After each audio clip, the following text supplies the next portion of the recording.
무엇을 법인이라 하는가? 공경하고 공양하는 모든 중생과 화내고 괴롭히고 음욕스러운 사람들에 대하여 잘 참는 것을 생인이라 하고, 공경 공양하는 법과 성내고 괴롭히고 음욕스러운 법을 잘 참는 것을 법인이라 한다. 또한 법인이란 안의 육정에 집착하지 않고 밖의 육진을 받아들이지 않고 이 두 가지의 분별을 내지 않는 것이다. 그것은 왜냐하면 안 모양이 바깥과 같고 바깥 모양이 안과 같아서 두 모습을 모두 얻을 수 없기 때문이다.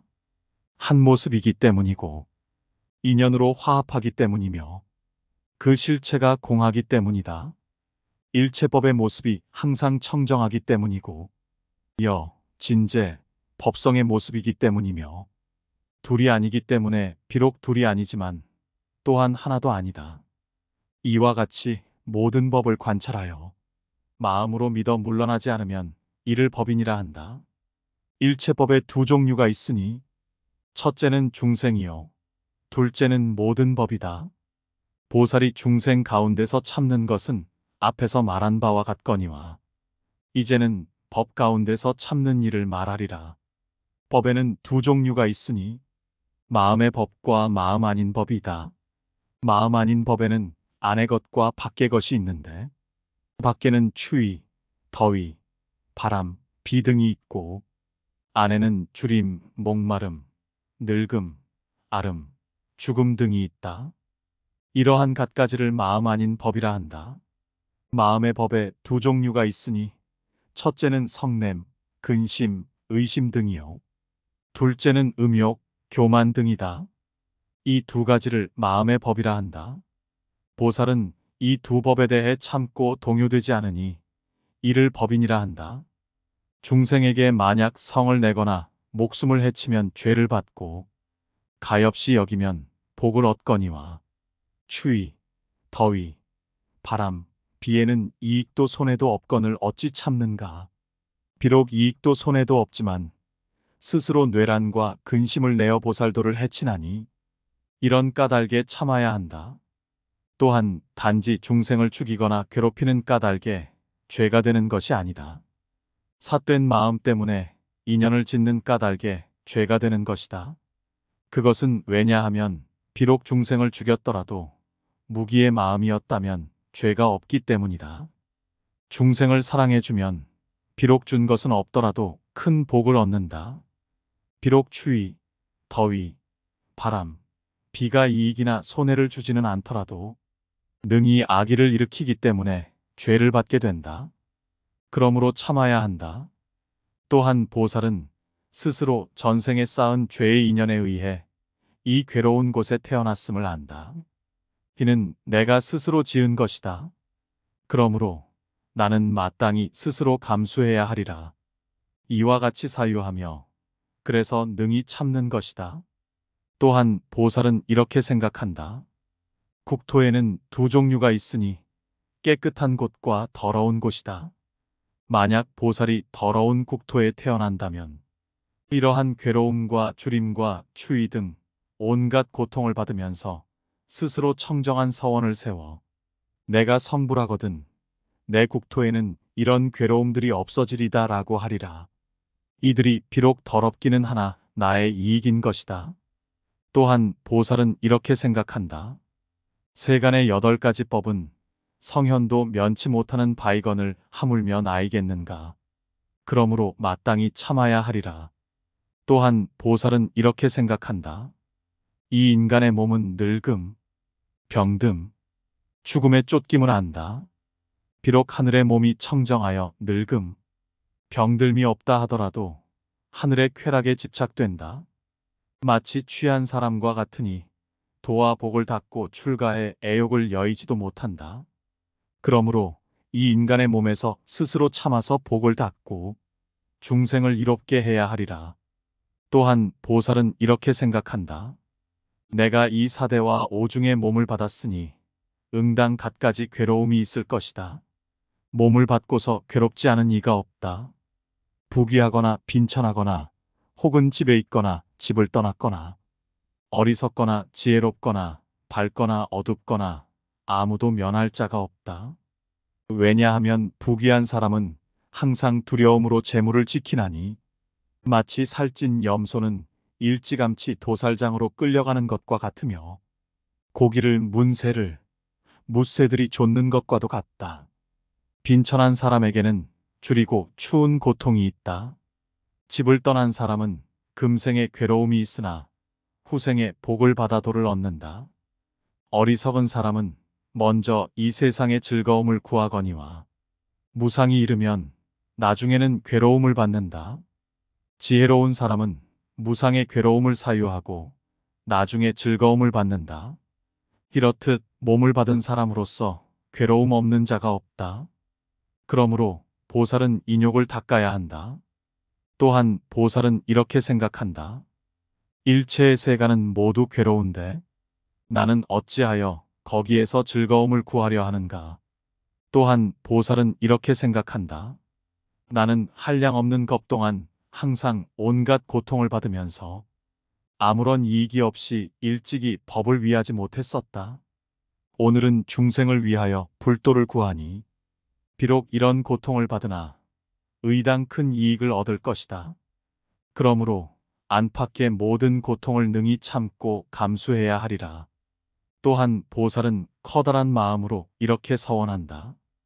아비지옥의 고통이라도 참아야 하거늘 하물며 작은 고통을 참지 못하겠는가.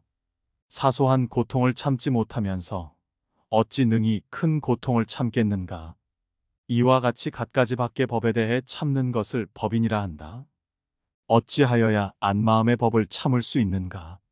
보살은 생각하기를 내가 비록 돈은 얻지 못하고 아직 모든 번뇌를 끊지 못했으나 참지 못한다면 범부와 다를 것이 없으니 보살이 아니다고 한다. 또한 만일 내가 도를 얻고 번뇌를 끊었다면 곧 참아야 할 법도 없을 것이다 라고 생각하며 굶주림, 갈증, 추위, 더위 등은 밖에 마요. 매듭의 번뇌는 안에 마군인데 나는 이 두 가지 마군을 깨뜨려 불도를 이루리라. 만일 그렇지 못하다면 불도를 이루지 못하리라고 생각한다. 또한 보살은 모든 번뇌에 대해 인욕을 닦되 번뇌를 끊지는 않는다. 왜냐하면 번뇌를 끊으면 잃는 바가 매우 많으니 아라한의 길에 떨어져서 근이 무너진 자와 다름이 없기 때문이다. 그러므로 막기만 하고 끊지는 말아야 하니 인욕을 닦으면 번뇌에 떨어지지 않는다. 어찌하여 번뇌를 끊지 않고서도 능히 따르지 않게 되는가? 바르게 사유하는 까닭에 비록 번뇌가 있으나 능히 따르지 않게 된다. 또한 사유하여 공하고 무상한 특징을 관찰하기 때문에 비록 매우 좋은 오욕이 있으나 모든 번뇌를 일으키지 않는다. 예컨대 어떤 국왕의 대신이 자신의 죄를 숨기고 있는데도 아무도 알지 못하는 것과도 같다. 왕이 말했다. 기름기 없는 염소 고기를 가져오라. 내가 만일 그것을 가져오지 못하면 너에게 벌을 내리리라. 대신은 지혜가 많았으므로 큰 염소 한 마리를 메어두고 풀과 곡식으로 잘 양육하는 한편 날마다 3차례씩 이리를 몰아다가 겁을 주었다.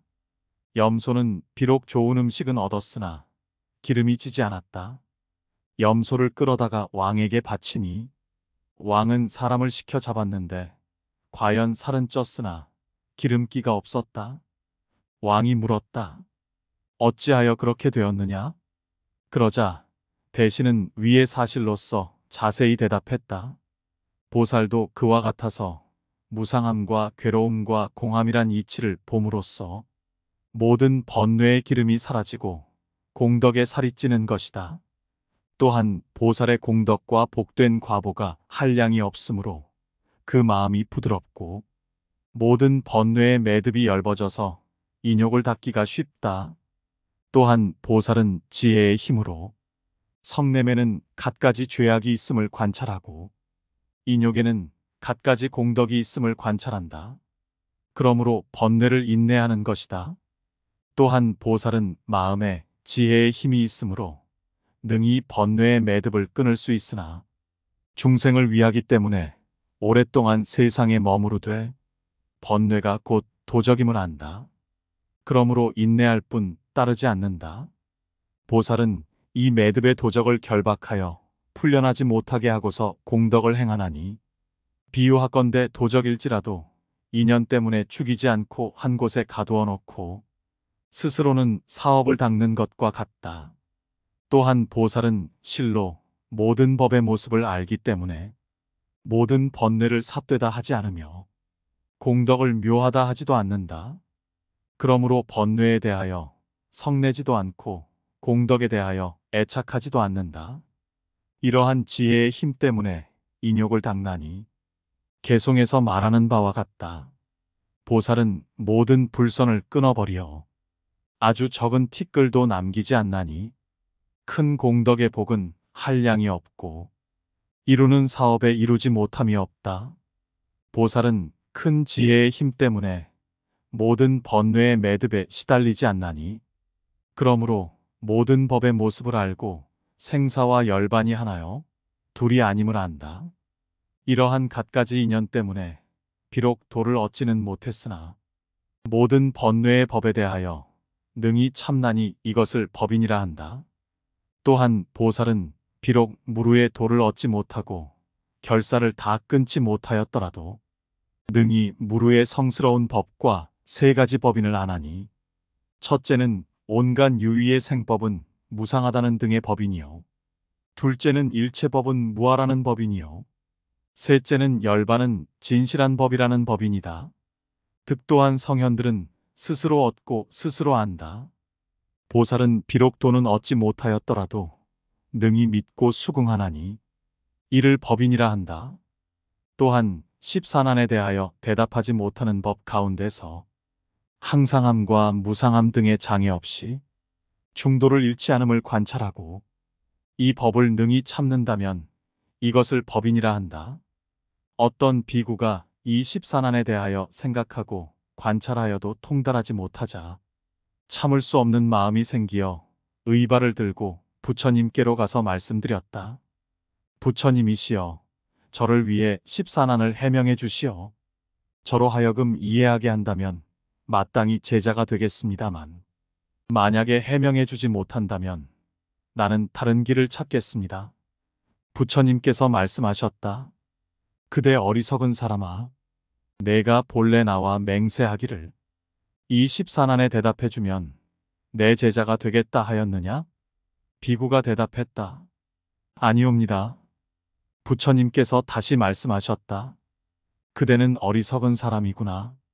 지금 어째서 말하기를 내게 대답해 주지 못하면 제자가 되지 않겠다 하느냐? 나는 늙고 병들고 죽는 사람을 위해 법을 설해 주어 제도하거늘 이 14가지 질문은 다투는 법이다. 법에 대해 이익이 없고 오직 희론일 뿐이다. 물어서 무엇하리요? 만일 내게 대답해 주더라도 그대는 요달하지 못하니라. 죽을 때까지 알지 못한 채 생로병사를 벗어나지는 못할 것이다. 비유하건대 마치 어떤 독화살을 맞은 사람의 경우와 같으니라. 곧 친척들이 의원을 불러 화살을 뽑고 약을 바르려고 했지만 그가 말하기를 화살을 뽑아서는 안 된다. 나는 먼저 그대의 성명과 부모와 나이를 알아야 되겠고 다음은 화살이 어느 산에 어떤 나무, 어떤 것이며 활촉은 누가 만들었으며 어떤 쇠인가를 알아야겠다. 또한 활은 어느 산의 나무이며 어떤 짐승의 뿔인가를 알아야 되겠다. 또한 약은 어디서 난 것이며 그 이름은 무엇인지를 알아야 되겠다. 이러한 갖가지 일을 모두 안 뒤에야 그대가 화살을 뽑고 약을 바르게 하겠다 했느니라. 부처님께서 다시 비구에게 물으셨다. 이 사람이 이런 일을 다 안 뒤에 화살을 뽑아야 되겠는가? 비구가 대답했다. 다 알 수가 없습니다. 만일 다 알기를 기다린다면 그는 이미 죽은 뒤가 될 것입니다. 부처님께서 말씀하셨다. 역시 이와 같으니라.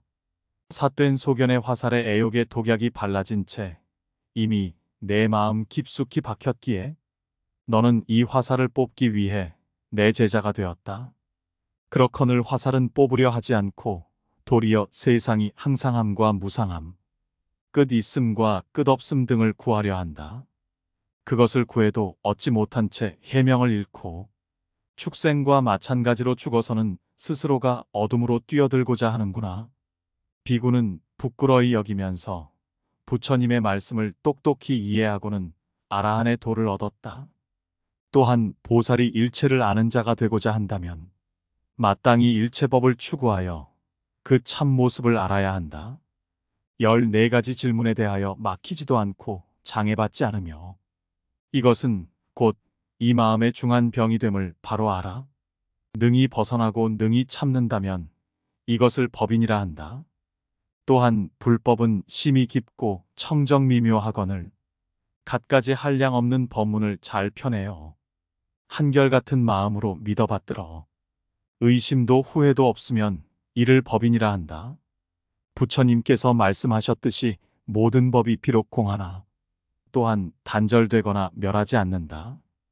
모든 법은 인연으로 상속하여 생기며 또한 영원한 것도 아니다. 비록 모든 법의 주제자가 없으나 죄와 복을 잃지도 않는다.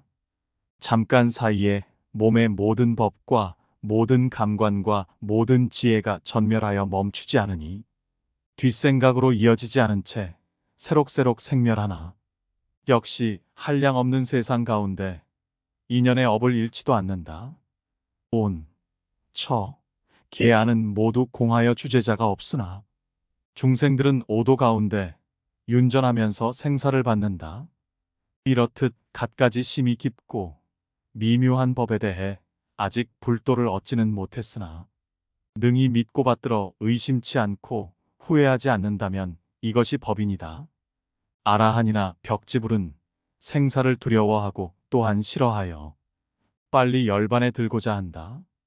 하지만 보살은 아직 부처가 되지 못했지만 일체지를 구하고자 하고 중생들을 가엾이 여기며 모든 법의 실상을 똑똑히 분별해 알고자 하면서 능히 참으니 이를 법인이라 한다. 어떻게 모든 법의 실상을 관하는가? 모든 법은 티도 틈도 없어서 깨뜨리거나 무너뜨릴 수 없으니 이것이 법의 실상임을 관찰해서 안다. 이 일체의 언어는 모두 대답할 수 있고 깨뜨릴 수 있고 무너뜨릴 수 있다. 그런데 어찌하여 말하기를 파괴할 수 없는 것이 모든 법의 실상이라 하는가? 모든 법은 깨뜨릴 수 없기 때문이다. 불법 가운데에서는 일체의 언어의 길을 지나고 마음의 작용도 사라져서 항상 불생불멸함이 마치 열반의 모습과 같다. 그것은 왜냐하면 모든 법의 모습이 진실로 존재하는 것이라면 뒤에 없어지지 않아야 하기 때문이다. 모든 법이 먼저는 있다가 나중에 없어지는 것이라면 이는 단멸이 된다. 또한 모든 법은 영원함일 수도 없다.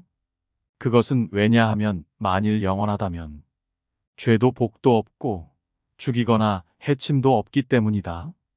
나아가 목숨을 살려주는 복도 없고 수행하는 이익도 없으며 속박도 해탈도 없어서 세간이 곧 열반일 것이다.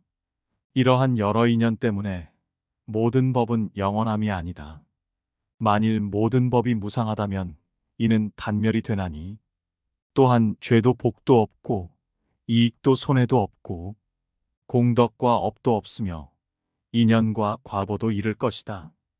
이러한 갖가지 인연 때문에 모든 법은 무상함도 아니다. 성인은 두 가지 말씀이 있으니 첫째는 방편의 말씀이요 둘째는 곧은 말씀이다. 방편의 말씀이라 함은 사람을 위하는 인연이 되기 때문이다.